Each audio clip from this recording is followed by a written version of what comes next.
There are at least two ways in which sit-ins and civil disobedience and whatever, at least two major ways in which it can occur. One, when a law exists, is promulgated, which is totally unacceptable to people, and they violate it again and again and again till it's rescinded, repealed. All right, but there's another way. There's another way. Sometimes the form of the law is such as to render impossible its effective violation.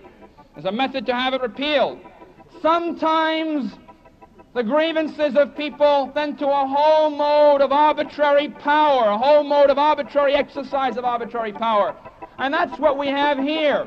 You could be rich or you could be piss poor, but it doesn't matter because you don't know what's in store. Nobody knows what the future holds. Despite what the youth are told, our governments might lose control. There could be tanks in the street, banks closed for weeks, the police add into the angst, firing blanks at these people. Thanks to the bank, thanks to these creeps, we could have no money for our families to eat. It's chilling. They're building concentration camps every week and putting RFID chips in your hands and your feet, man. Transhumanist plans for the weak and manufacturing implants as we speak. Those worthless closed-circuit cameras increase, more potentially cancerous scanners on street, not to mention these ostensibly scandalous leaks about identity cards that they plan to release. There's a time when the operation of the machine becomes so odious, makes you so sick at heart, that you can't take part. You can't even passively take part. You could be Christian, you could be Muslim, but you will not see the signs if you're not looking. How can you learn if you don't read a lot? Yeah, you believe in God, but have you read the scriptures? Nah, seems you've not.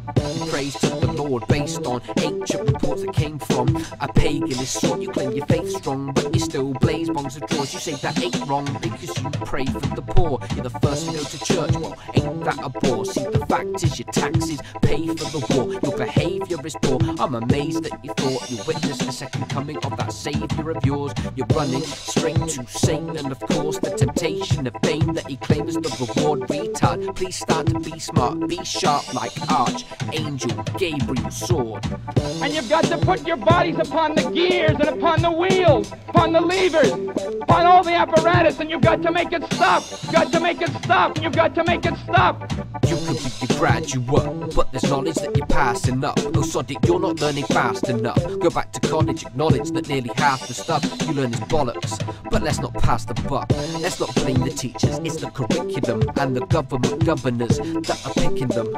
Is it any wonder so many kids are done with exams and multiple choice but not written ones? It isn't fun being jobless with no prospects, just left wondering what's next. How you gonna ensure that everyone's fed when your skill set's poor? You've not passed one test, one sec.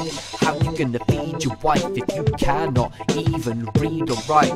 That's what's gotten me to write that the future is bleak. Yeah, it's bleak, alright. And you've got to indicate to the people who run it, to the people who own it, that unless you're free, the machine will be prevented from working at all. That doesn't mean that you have to break anything.